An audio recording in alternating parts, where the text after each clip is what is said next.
коалиции против Ирана примет участие не только Грузия. Грузия в данном случае это сателлит, это фатально несуверенная страна. Грузия, как всегда, я думаю, что пойдет на все, что хотят американцы.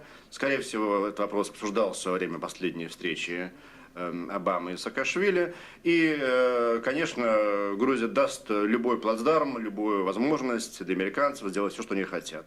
И, в принципе, Грузия ничего от этого не потеряет, потому что понятно, что напрямую ее эта война не коснется. Что же касается в целом всего региона, для России, понятно, тоже это будет очень серьезный вызов, очень серьезная угроза. И я не думаю, что есть понимание того, что делать в этом случае. Я не думаю, что выработаны какие-то механизмы того, что будет делать Россия в случае этой войны. Надо учитывать фактор Турции. У Турции в последнее время отношения с Ираном очень плохо складываются. Поставив цель вести политику «ноль проблем с соседями», Турция создала массу проблем со всеми соседями. Наверное, сложно назвать страну, которая является соседкой Турции, с которой у Турции сегодня не было бы проблемы. И учитывая все это, я думаю, что Турция тоже примет участие в этой акции. Дальше вопрос Сирии. Я думаю, что пока ситуация с Сирией не будет решена, как этого хотят на Западе, в Америке, в той же самой Турции, пока эта ситуация не будет решена, агрессии против Ирана не будет. Как только режим Асада падет, вот тогда можно будет уже говорить о том, что война против Ирана начнется через месяц, два, несколько недель. Это уже будет зависеть от степени готовности. Дальше вопрос Израиля. Конечно, Израиль тоже в стране не останется, безусловно. Тоже он вряд ли будет играть лидирующую роль в этой агрессии, но свой вклад у него в нее, безусловно, внесет. И, наконец, есть еще один важный фактор, о котором мы еще не говорили, это монархия залива. То есть всем хорошо известно, какую роль Саудовская Аравия и Катар сыграли и играют в так называемой арабской весне, в событиях в Ливии, в других странах и так далее. Я думаю, что они, являясь соперниками исторически Ирана, противниками Ирана, можно так назвать их, безусловно, они тоже играют и будут играть серьезную роль в этой подготовке, этой агрессии и в ее возможном проведении. Поэтому вот эта коалиция, желающая против Ирана, она получается довольно большая, довольно серьезная. И я не вижу никаких факторов, которые могут удержать их от этой агрессии. Кроме, возможно, того маловероятного фактора, если все-таки в Сирии удержится режим Асада.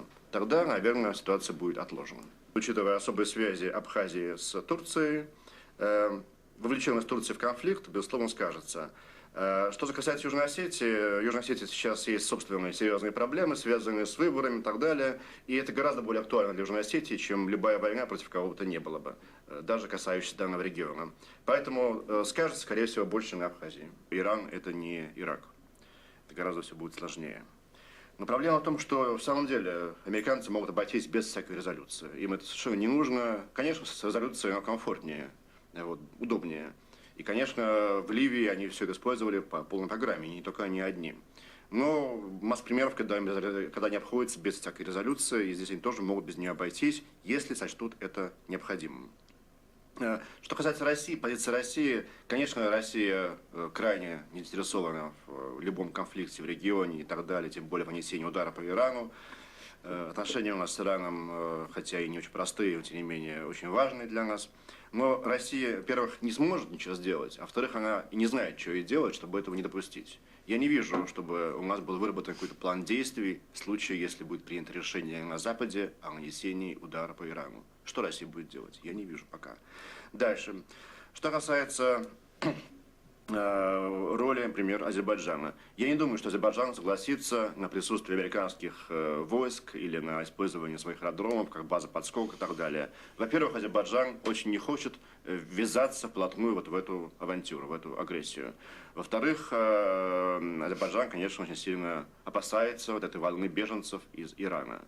С другой стороны, Азербайджану, конечно, хочется, это совершенно понятное желание, использовать возможную агрессию против Ирана для решения своих проблем, а именно проблемы Нагорного Карабаха. Это вполне логично, и странно было бы, если бы они этого не хотели. И вот если будет вот эта вот попытка силового решения Баку ситуации Нагорного Карабаха, и, скорее всего, конечно, решить эту ситуацию Нагорного Карабаха Баку не сможет ни за 2 недели, ни за месяц. Опять же, Нагорный Карабах – это не сербская окраина, тут так просто все это не решится. Ну вот, и вот если спустя какое-то время в этот возможный конфликт вмешается, условно говоря, международное сообщество, то в этом случае вполне возможен сценарий ввода миротворческих войск, в том числе американцев, в районы вокруг Нагорного Карабаха. И сложно будет этому воспрепятствовать, опять же. И вот в этом случае возможно, что в Азербайджане появятся американские, натовские или какие-то еще военные. Я думаю, что американцы многому научились, они пойдут не по иракскому, не по афганскому сценарию, скорее по ливийскому, хотя в Ливии там была на кого опираться. В Иране совершенно правильно было отмечено, что как-то опираться не особо на кого есть. Хотя это может создать, наверное, по ходу дела. Американцы заинтересованы в том, чтобы все эти проблемы решать чужими руками. И главное для них не сместить власть в Иране, а ее фатально ослабить. То есть, чтобы Иран перестал быть серьезным, значимым фактором мировой политики. А сместить власть в Иране будут стараться монархии залива. Как раз это входит в их, я думаю, планы.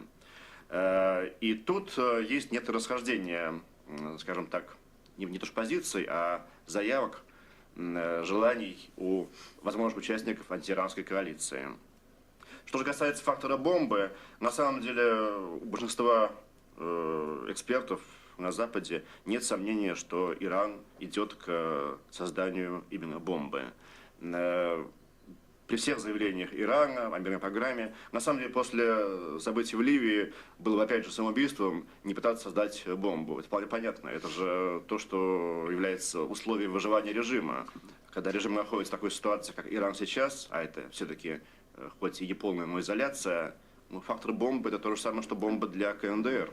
Это то, что может спасти режим в случае ухудшения ситуации.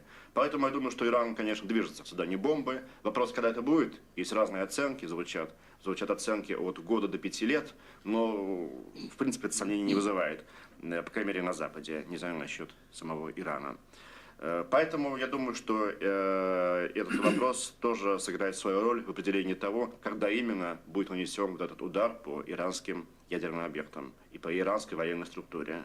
Когда они решат, что Иран близок к обладанию ядерным оружием.